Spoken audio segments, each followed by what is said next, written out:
Thank you very much for coming here. And overall, thank you very much for deciding to put an attention to what's going on in Balkans.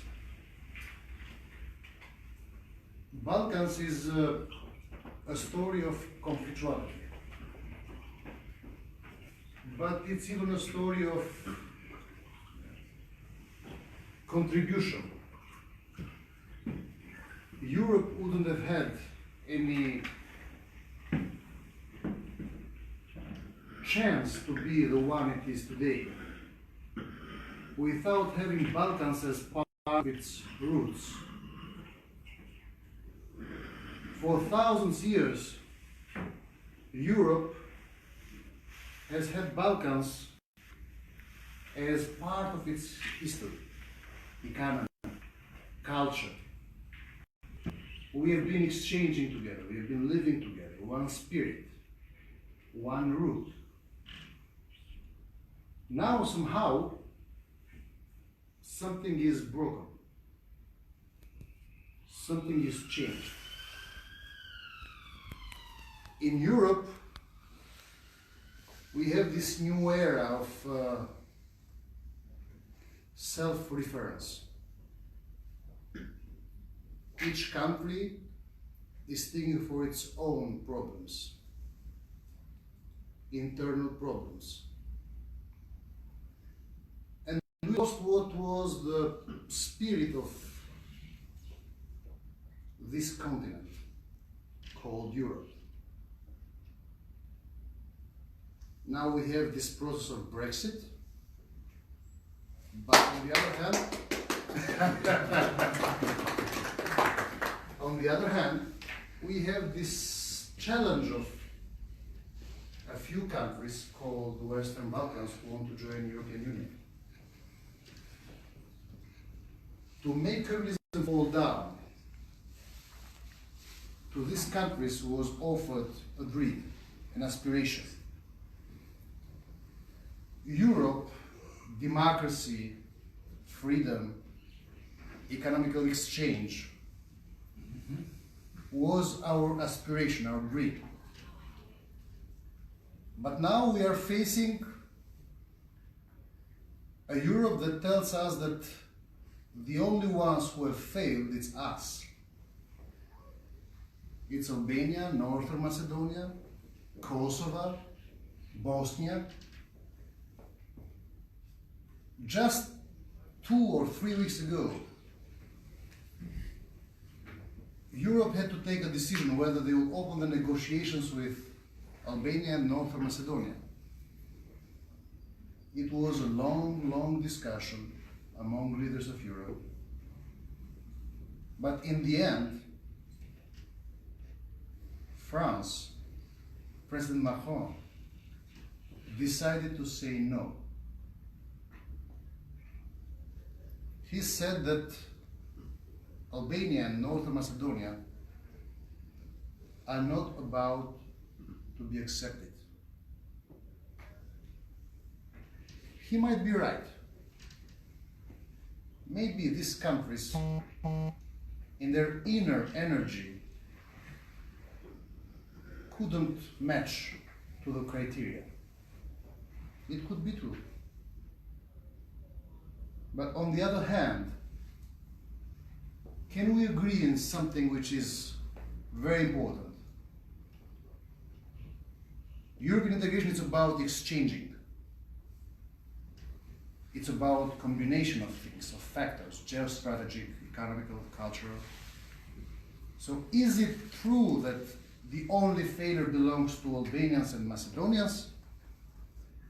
Or Europe has been part of this failure, long failure?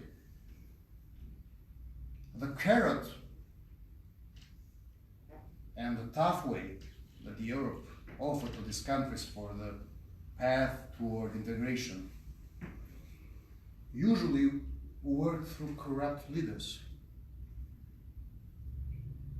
Our societies couldn't elect the leaders we wanted because Europe compromised with the corrupt leaders we had. If Northern Macedonia problems, corruption, if Albania has problems with corruption, it's not our failure, or at least it's not only our failure. The system as a whole failed. Europe failed. We couldn't make better. After the Second World War, communism changed through a human engineering the substance of a human being.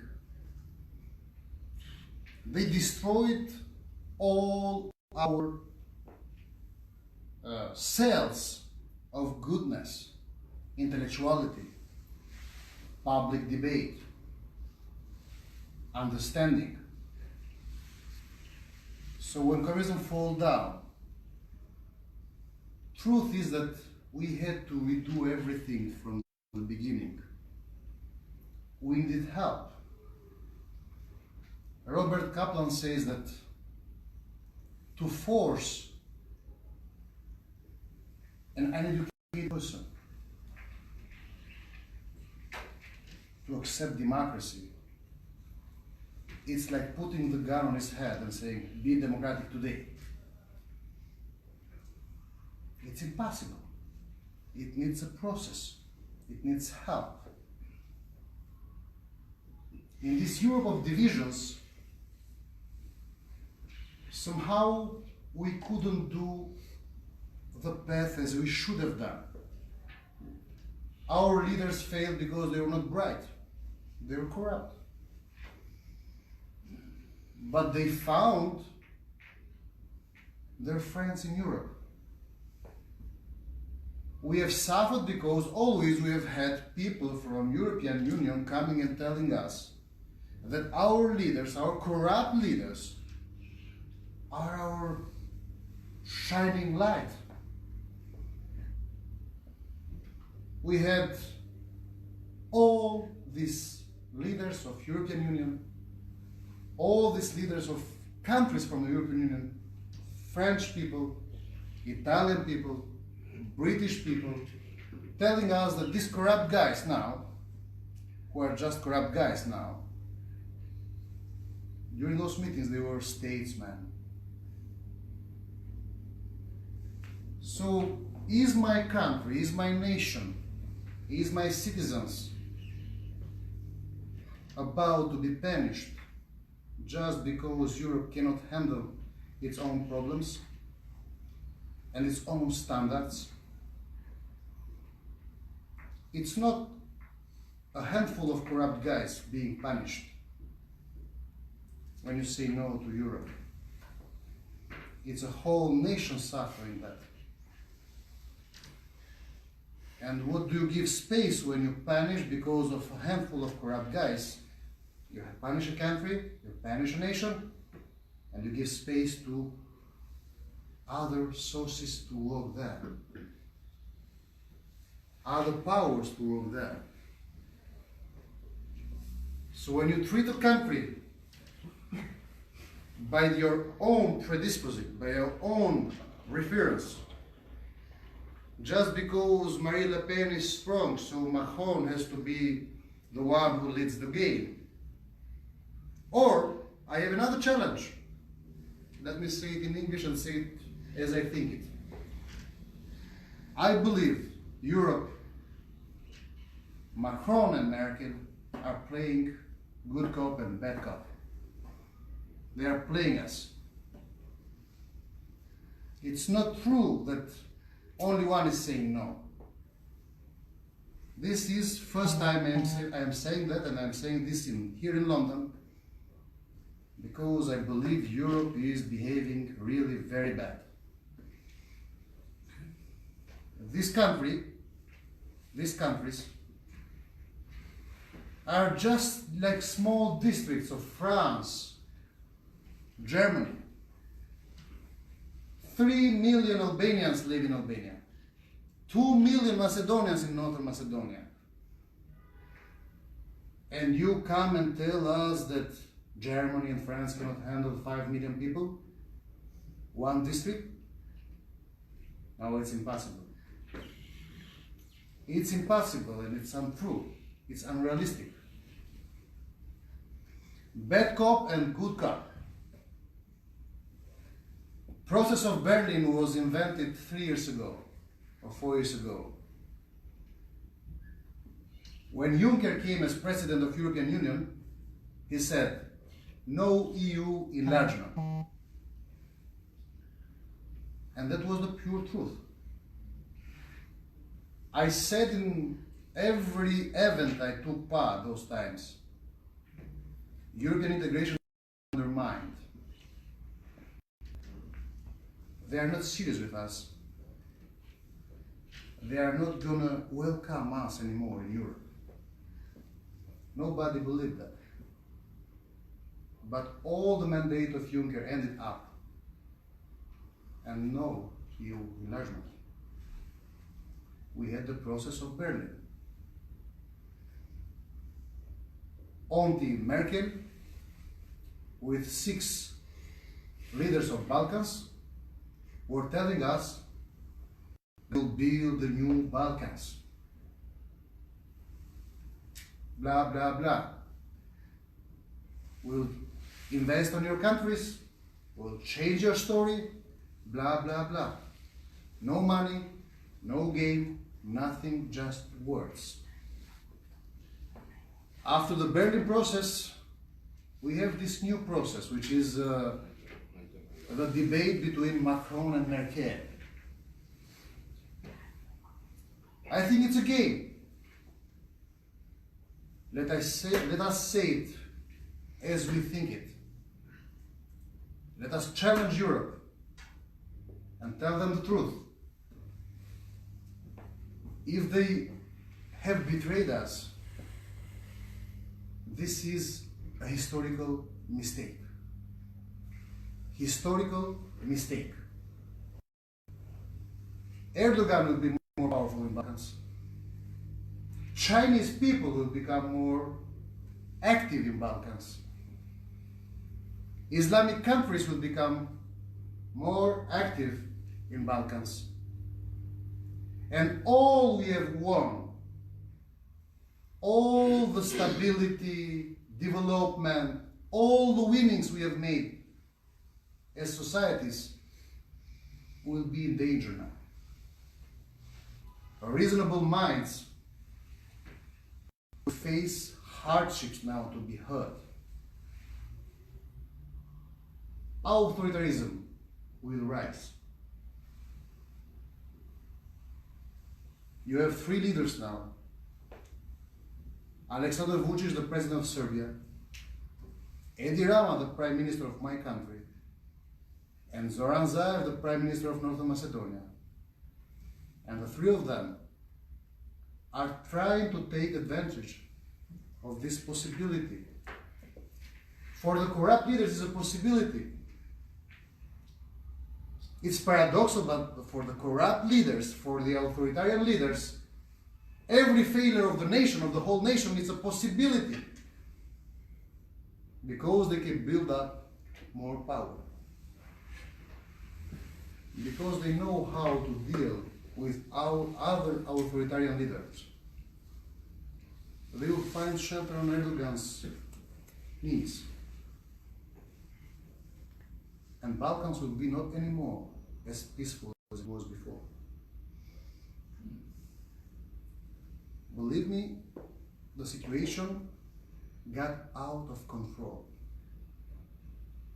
So there are 2 chances now. Or Europe will decide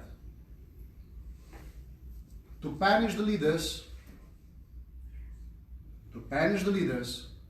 to be strong on the decision they make. So if you say for a leader he is a corrupt, do not accept him or her. Do not give them space. Do not give them protocol. Do not negotiate anymore with them. But open the doors for the nation. Open the doors for the citizens. open the doors for the communities which are the positive communities within these countries, who might have the chance to transform these countries through democracy. Through democracy. Corrupt leaders will build new authoritarianism. Communities can build democracy, on democracy, with democracy. The other chance is about to be taken, and I promise I am the leader of a new party in Albania, which is called New Movement.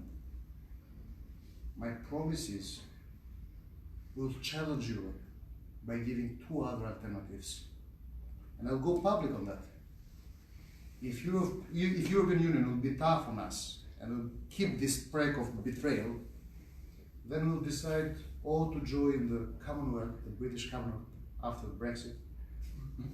I will propose it publicly. So I hope you will welcome us, or to become another state, another star in the US flag. It will be a challenge. It will be a challenge, but we have to discuss openly about those things. No more leaders who fear because they are corrupt, who fear to negotiate their nation's interest with European leaders. There are people in Balkans who are not corrupt, who do not fear to negotiate, who are determined to negotiate the interest of their own citizens. I am one of them. I will stand up for my citizens, I will stand up for my nation, and I'll try to find solutions with my citizens. With my citizens. If you hope corrupt people will save the face of Europe, you're wrong. Whoever who thinks that is wrong. A new era is coming, the new movement is coming, and things will change. Thank you very much, and I hope we'll be...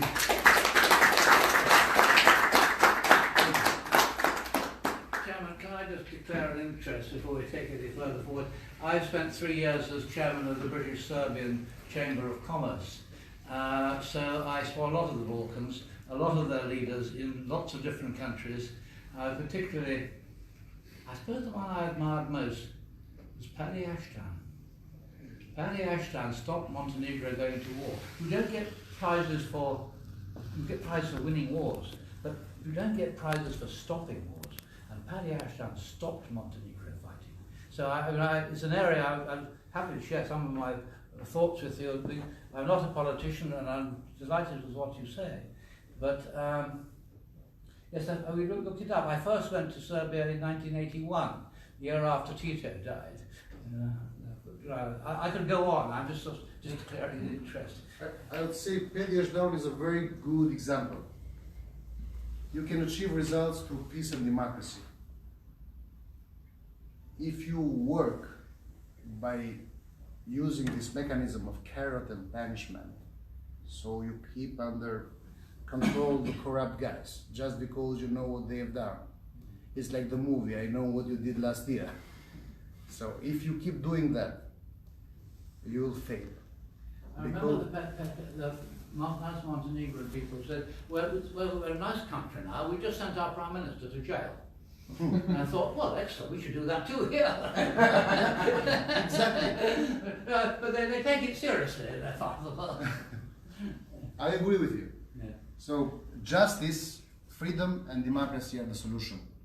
And those are the only ones who guarantee a change through peace. Every other option goes to other directions. We don't want that. Thank you. Okay, I have a question for you. Right now with the protest in Hong Kong, in Chile, and in many other countries, we see people fighting for democracy, common citizens with no military power of their own. They're going out in the streets and putting their lives on the line. I don't think that we've seen that in Albania yet. Doesn't that make it more difficult to ask for the help of the international community when we don't see the grassroots support that we see in other places in the world? What is your opinion on that? Well, in a society where freedom is still to be built and to be understood, you don't have parties with memberships, but you don't have even civil society. You don't have activists.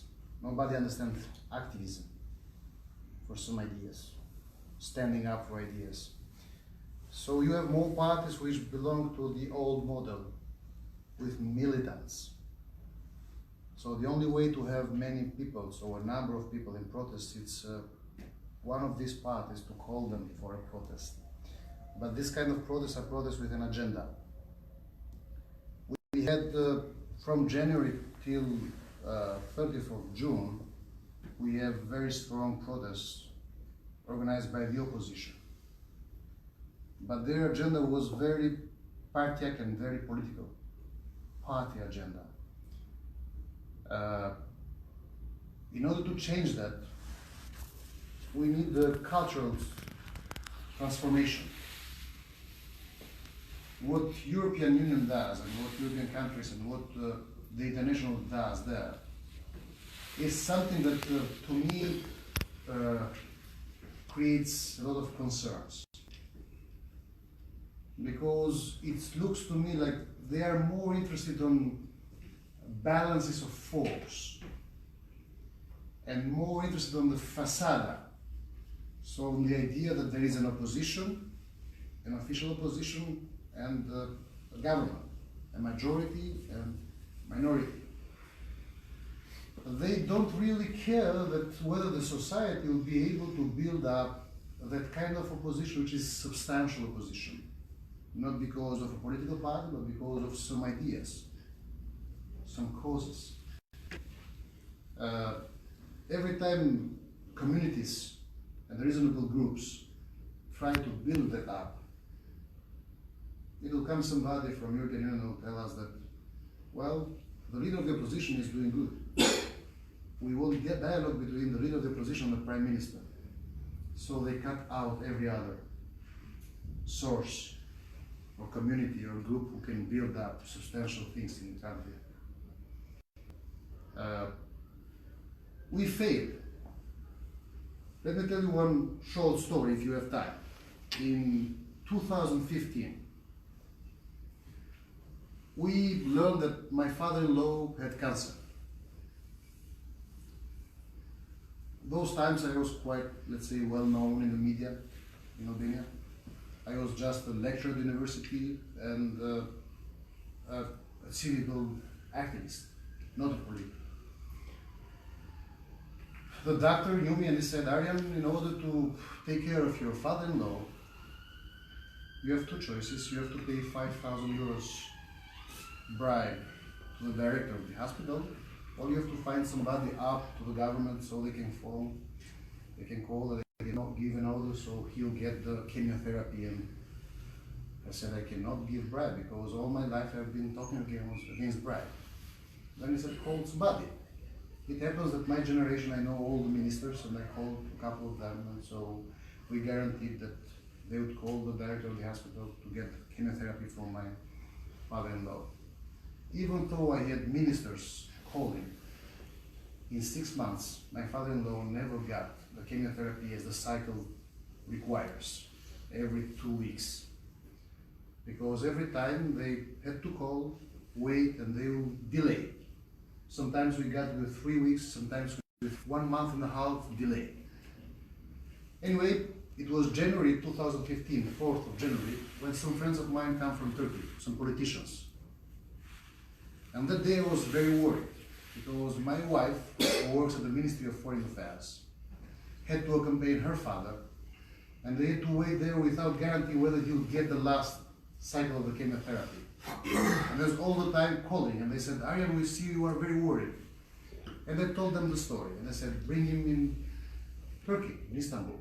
And I said, I cannot bring him because I don't have money, I cannot afford that. We'll take care of that, I said.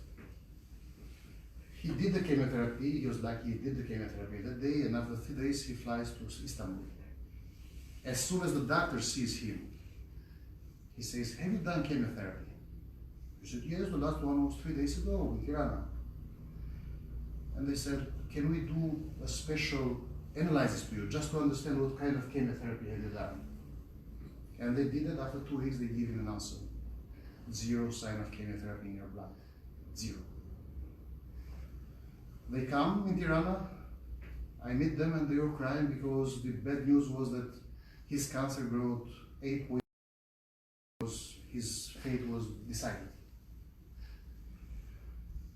I got worried and I just write a status without pretending to make it public in Facebook. It was 11:30 in the evening, and in the morning, every newspaper. Just because I am an opposition guy, I am known as one of the right-wing guys in Albania. The media took my status, which was not political at all, and they said, Galdini accuses the government, they want to kill my father-in-law. Okay, whatever, it's media's thing. They called me in the main transmission, Tirana, to talk about this story. I went there and I said, I don't know anything, I just know that this thing happened. I don't know how. But immediately after that show, I got 6,000 messages during all night. And I understood that it was about an agreement between the government and the Kazakhstan mafia to produce fake medicines in Kazakhstan, to put them Turkish labels and bring them in Albania. So it was like war crimes. War crimes. The whole mafia of pharmaceutics started attacking me. And I called people to come and protest. Because I said, hey, none of you is getting real medicines, you are getting fake medicines. Do you know how many people did come? 7. Only 7 people had the courage to come there. I have been thinking long time for that. And I was every day, main news for 3 months, every day, main news in every television, in every newspaper for that case. Gangsters came with guns in my home. Explosive was found on the car where I traveled with my 2-year-old son and my wife. The mafia pharmaceutics decided, they tried to kidnap my son from the kindergarten. If it wasn't for the US Embassy and UK Embassy, I would have been history now. I would have been history now. I am alive because of that, and I'm thankful to them. But when I'm thinking, if this thing, which is so big, so sensible, didn't make the citizen come out there, what's wrong with my society? My PhD that I'm doing now is in anthropology, and believe me, I think we cannot have a free citizen in a society where just a few decide. A citizen is enforcement, it's encouragement. But the only authorities who are able to do that are those ones who do not depend on the internal elites. So we expect that the strength of the citizen would come encouraged by Europeans, because we are aspiring to become member of European Union. But no, when they come, they deal with the corrupt guys. When they come, they tell us that those guys are statesmen. And when they decide that Le Pen is becoming very strong, Salvini is becoming very strong, Orban is becoming very strong, Van Wilder is becoming very strong, they tell us, no, you are bad. You are all bad. The truth is all different. A citizen under oppression, 50 years of dictatorship, and 30 years of corrupted authoritarianism is unable to change things himself. If you do not encourage good people and communities in those societies, the only chance we got, enforce the citizen, not the leader. Otherwise, new dictatorships or new conflicts will rise. Hong Kong, they are used to democracy and to free market. In Albania, we have the richest guys in Albania are only politicians, and businessmen who use the money of politicians. We don't have free market there. You cannot really do business in Albania if you are not connected with the top guys in politics. So please tell to President Macron to come and talk to the citizens, to come and talk to us. Tell him that there are good people there. Please do that. If you do that, you understand that there is such a wonderful energy within the society. I lecture every day at the university, and I see students with light in their eyes. But when they see themselves betrayed by Europe, less light in their eyes is. They might lose it. They might lose it. If France or Holland or other countries complain now about immigration, believe me that this way, the whole nation will be felt like being hostage in a huge prison called Albania or North Macedonia. They will try to explode the doors of the prison. They cannot live anymore in a limbo. No Europe, no sovereignty. This kind of limbo where you are leaving us is killing the light on the eyes of the youth. And I'm really sorry for that. I want to see light shine the country.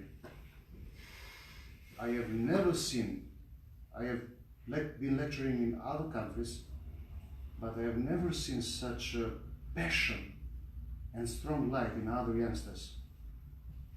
These small countries have people who really want to change. It's the parable of every youngster in a small city who wants to change all the city or change the life, leave the city.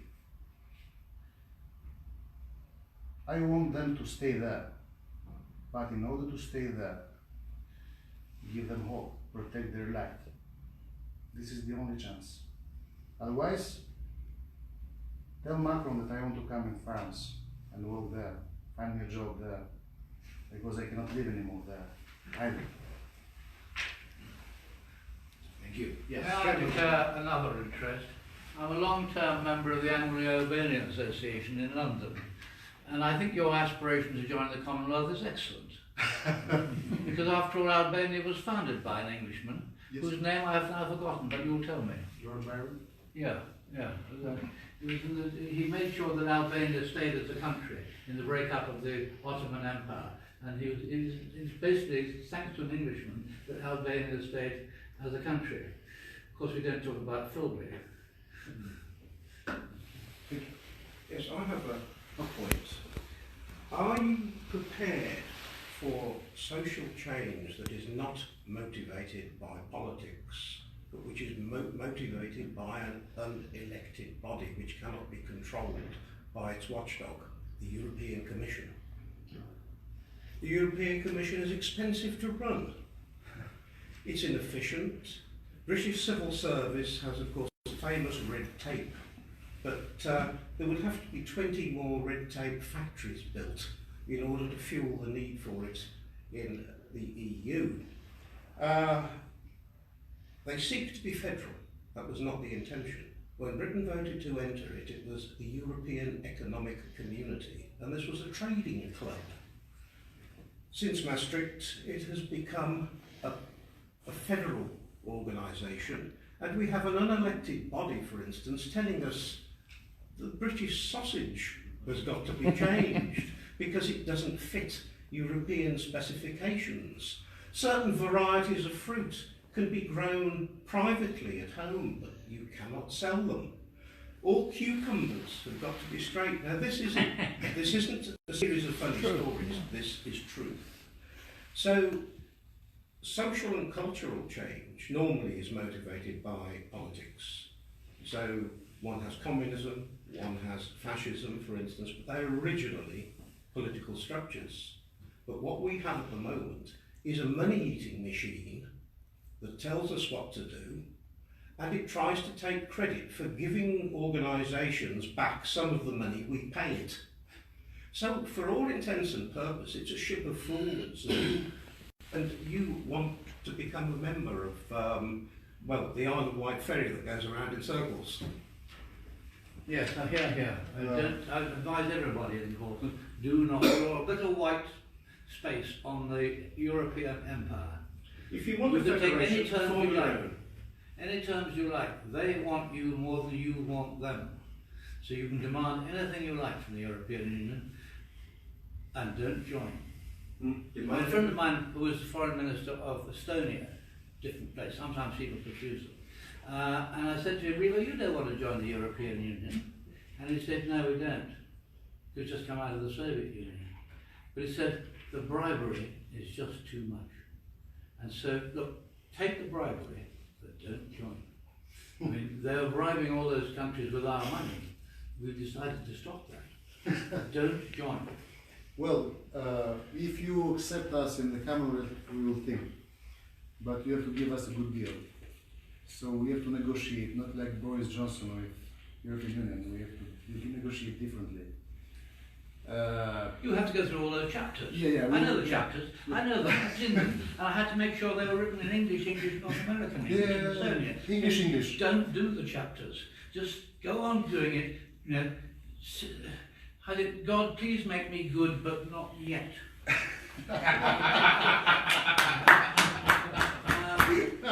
Just keep doing the chapters and taking the money. But for God's sake, don't sign away your own country's heritage. Don't do it. I know friends of mine very close to Albania, who there's a statue we put up to an Albanian near Bayswater. Don't do it. Don't join. They need you more than you need them. Oh, well, I wish it was like that, but on the other hand, what is going on now, the truth is that they don't want us anymore. Excellent. Because they are using us for internal purposes. Because they cannot fight against their own goals within their countries. So they choose to make us like mirrors. 6 small countries, like 6 small mirrors for them to fight their own ghosts. But when you get in Albania, when you get the port sorted out, the European Union have decided there's all these European routes, Route 6 and Route 7 and Route, which is the one that goes from Albania. All these traffic routes are put in by the European Union, all in countries they don't own, your own countries. However, you do have an advantage. You have a potential to have ports for the European Union and not become a member of the European Union. Just use your water and your geography. You know what they've done? They have tricked us. They've built up this 30 years post-communist elites. So they control this handful of corrupt guys. And one time they used them as statesmen, and now they tell us that they are corrupt. But it's them keeping these elites there where they are. So it's not really us able to change ourselves through electoral process. We can't. The strength of a citizen within the country is very weak. Very, very weak. However, if change doesn't come from within and is external, the only thing that will do is create resentment. Yes, absolutely. That's what's going on there. People now are desperate. We are at the edge of desperation. That's why people think like this big country called Albania or North Macedonia. Look at what happened to Zoran Zaev. Gruevski was Putin's man in North Macedonia. Gruevski was the gangster of Macedonia. Very corrupt. Zaev put his life in danger challenging him, and he won the elections. Then Zaev did something which was very courageous. he did everything European Union asked him to do. He did the agreement with Greece. He changed the name of Macedonia from Macedonia to North Macedonia. He changed everything they asked him, constitution, deep reforms. And now this decision has put everything in danger. If Macedonia goes back to Gruevski's time or something similar, new conflicts might rise in Balkans. Albanians and Macedonians, they cannot coexistate in the same state. Albania is a lot safer than it was. A friend of mine said, who knows that part of the lot better than I, said, you don't want to walk on the streets in Bucharest because there's so many bandits. Don't worry about Tirana, so no problem there at all. All the Oberan bandits are in North London. And there's some truth in that. Well, we have a lot of Albanians. That's another discussion. We suffer this stereotype of media. Albania is very safe. But Albanians in Macedonia have been suffering segregation. Nationalist Slavic Macedonian part. So this mythology of Gruevski that every Macedonian is the son and the nephew of Alexander the Great created these two categories of citizens, upper citizen and downer citizen. The Albanians were those down, and they were suffering the segregation.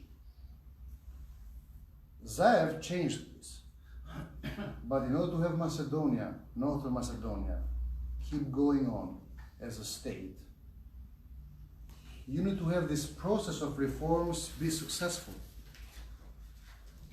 European integration is a guarantee that these two entities and ethnies will coexist together in equality. Now this is really jeopardized. Even in Albania, we have this danger. Now, because we have to take care of the Albanians in Kosovo, the Albanians in Montenegro, the Albanians in Macedonia, but we have even the Cham community in Greece. So if you don't give us this aspiration of European Union, if they don't give us, not you, no, you give us the Commonwealth, if they don't give us that, then the autocrats will use all these cases to raise more conflictuality, so to raise the leverage of negotiation. If you do not support me, a fire will be there. If you will not legalize me, another fire will be there. You see what's going on now? Now we'll have stronger authoritarian leaders there. And they have a friend. They have, we call it Burazer, brother. They have brother Erdogan, who is taking care to keep them close. Iran is coming closer. China is coming closer. Vladimir Putin keeps always an eye there. Always an eye there. So it's not just a question of saying yes or no to Albania and Macedonia. It's a question of saying yes or no to a potential new conflict in Balkans. With respect, suggest that you play one off against the other. You're a small country in a geographically rather interesting place. It gives you a lot of power. Play them all off against each other. Don't join. Don't become the Russians. Don't become with the Chinese. The Chinese have got real problems in Montenegro. That road. You know, who's going to pay? The country's going to end up bust with that road. But the Chinese have got a problem because they've lost all the money. So play them all off one against the other, and the European, put them in the other. Don't join any of them. Maintain your independence. I agree with you, and I would fully do that when I become Prime Minister, if I'll become Prime Well, I Minister. look forward to the day you become Prime Minister. Okay, then it's a promise. It's a promise. So when my day comes, I'll do that. I have a concern that we are so focused on intergovernmental organizations that it seems like you're externalizing the governance of the country to the international community. I mean, the Commonwealth is great and the EU also has a lot of potential, but will that really solve the governance issue? Because What is democracy? That's the question. Democracy is the capacity of a citizen to be expressed in free will, to choose for his own life, and to elect who represents him. What goes on in post-communist countries is that the former communist parties, they created a fake pluralism. A fake pluralism. They took control over the whole cells of the society. They got the media, they got the oligarchs, they got the finances, they got the power. So a citizen is totally naked. Naked in the middle of wilderness. A citizen cannot really even understand what's his power. One of my political challenges is to explain to citizens that they have these two strengths. One of them is speaking freely, so delivering the good message that they can do it.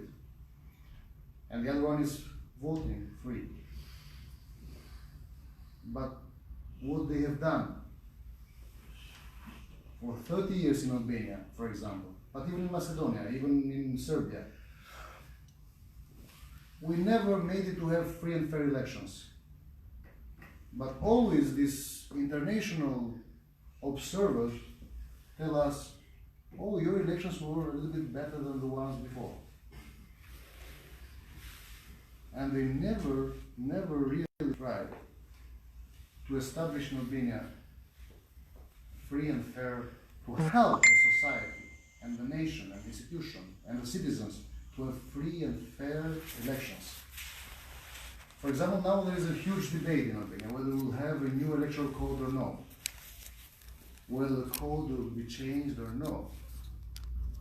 What goes on is that this OSCE, how do you call it, Organization for Security and we call it, yes, we call it Organization for Spreading Confusion in Europe. The OSCE, it looks like they want the establishment keep going on. They never allow the society, even us, even the actors who are interested to change things, the rules of the game, to express ourselves. They just said, oh, we have our own advices to you, so please follow them. You want to change the code? Follow the framework that OSCE is telling you to do. And believe me, if we will do that, we will fail again. No free and fair elections will happen in Albania again. Because media coverage belongs to the establishment. Finances belong to the establishment. Structures belong to the establishment. Public administration is hardly used, badly used by the government for votes. The Prime Minister orders the public administration, the civil servant, go there and bring the votes. Otherwise you lose the job, he says. And he says it in public television. Free and fair election in such a reality? Zero. Capacities of society to find its own strength to change things? Impossible. We need partnership. Otherwise, why do we choose to get integrated in the European Union?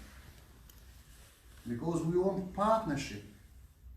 Not externalized, but partnership. So we need partnership by internationals. I agree with you. Europeans failed that. I agree with you. But we need partnership with internationals, with Western countries to help us to give strength to citizens to have free and fair elections. Without free and fair elections, we will never be able to change things. It's impossible. Just an elected body can change things. You're right. Democracy is very difficult to